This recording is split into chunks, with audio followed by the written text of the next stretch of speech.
आज हम जानेंगे दिवाली पर माता लक्ष्मी की पूजा क्यों की जाती है। एक बार माता लक्ष्मी अपने महालक्ष्मी स्वरूप में इंद्रलोक में वास करने पहुंची। माता की शक्ति से देवताओं की भी शक्ति बढ़ गई। इससे देवताओं को अभिमान हो गया कि अब उन्हें कोई पराजित नहीं कर सकता। एक बार इंद्र अपने ऐरावत हाथी पर सवार होकर जा रहे थे। उसी मार्ग से ऋषि दुर्वासा भी माला पहनकर गुजर रहे थे। प्रसन्न होकर ऋषि दुर्वासा ने अपनी माला फेंककर इंद्र के गले में डाली, लेकिन इंद्र उसे संभाल नहीं पाए और वो माला ऐरावत हाथी के गले में पड़ गई।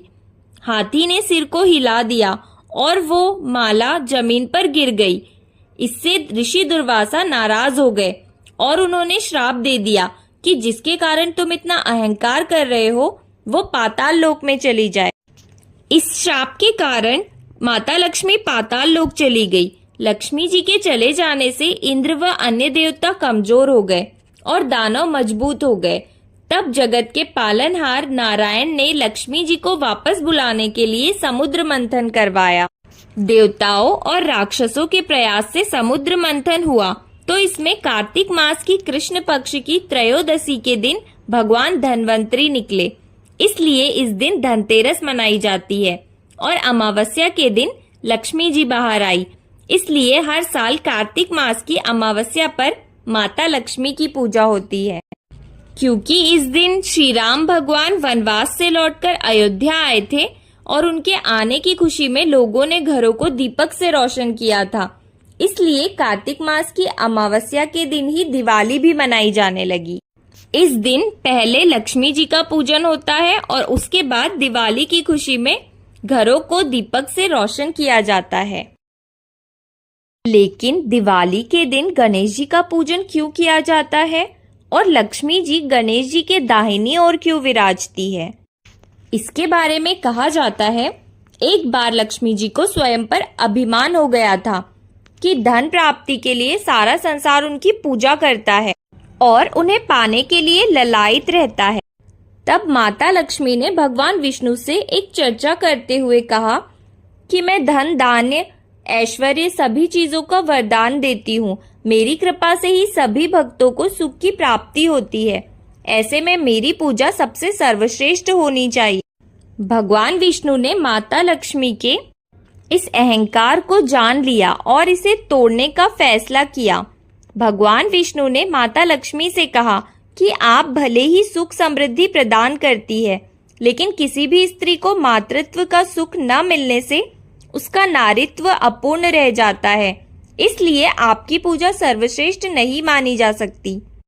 भले ही सारा संसार आपका पूजन करता है और आपको पाने के लिए व्याकुल रहता है, पर आप अभी तक अपूर्ण हैं। यह बात सुनकर माँ लक्ष्मी बहुत निराश हुई और माता पार्वती के पास अपनी व्यथा सुनाने पहुंची। माँ लक्ष्मी की पीड़ा को देखते हुए माता पार्वती ने अपने पुत्र गणेश को उन्हें दत्तक पुत्र के रूप में सौंप दिया। इस बात से प्रसन्न होकर माता ने यह घोषणा की कि व्यक्ति को लक्ष्मी के साथ गणेश जी की उपासना करने से ही धन ऐश्वर्य की प्राप्ति होगी। माता लक्ष्मी ने गणेश जी को वरदान दिया कि जो भी मेरी पूजा के साथ तुम्हारी पूजा नहीं करेगा, लक्ष्मी उसके पास कभी नहीं रहेगी। इसलिए दिवाली पूजन में माता लक्ष्मी के साथ दत्तक पुत्र के रूप में भगवान गणेश की पूजा की जाती है। माता लक्ष्मी के साथ श्री गणेश जी की पूजा इसलिए भी जरूरी है क्योंकि माता लक्ष्मी श्री अर्थात धन संपदा की स्वामिनी है और श्री गणेश बुद्धि विवेक के। बिना बुद्धि विवेक के धन संपदा का कोई अर्थ नहीं है। माता लक्ष्मी की कृपा से ही मनुष्य को धन समृद्धि की प्राप्ति होती है। माता लक्ष्मी की उत्पत्ति जल से हुई थी और जल हमेशा चलायमान रहता है। उसी तरह लक्ष्मी भी एक स्थान पर नहीं ठहरती। लक्ष्मी को संभालने के लिए बुद्धि विवेक की आवश्यकता पड़ती ही है। बिना बुद्धि विवेक के लक्ष्मी जी को संभाल पाना बहुत मुश्किल है और इसीलिए दिवाली पूजन में लक्ष्मी जी के साथ गणेश जी की पूजा की जाती है ताकि लक्ष्मी के साथ बुद्धि भी प्राप्त हो। कहा जाता है कि जब लक्ष्मी मिलती है तब उसकी चकाचौंध में मनुष्य अपना विवेक खो देता है और बुद्धि से काम नहीं लेता। इसलिए लक्ष्मी जी के साथ हमेशा गणेश जी की पूजा करनी चाहिए। अब सवाल है कि जिस दीपावली पर माता लक्ष्मी के साथ तमाम देवी देवताओं की विशेष रूप से पूजा की जाती है, उसी रात आखिर श्री हरि भगवान विष्णु की पूजा क्यों नहीं की जाती?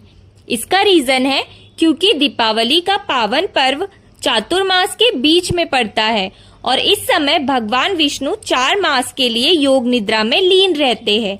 ऐसे में किसी भी धार्मिक कार्य में उनकी अनुपस्थिति स्वाभाविक है और यही कारण है कि दिवाली पर धन की देवी माँ लक्ष्मी लोगों के घर में बिना श्री हरि भगवान विष्णु के पधारती है।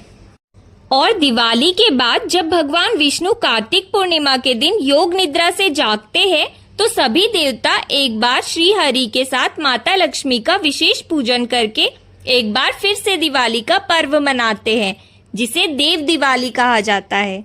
यह दिवाली के 11 दिन बाद मनाया जाता है, जिसे देव उठनी एकादशी कहते हैं।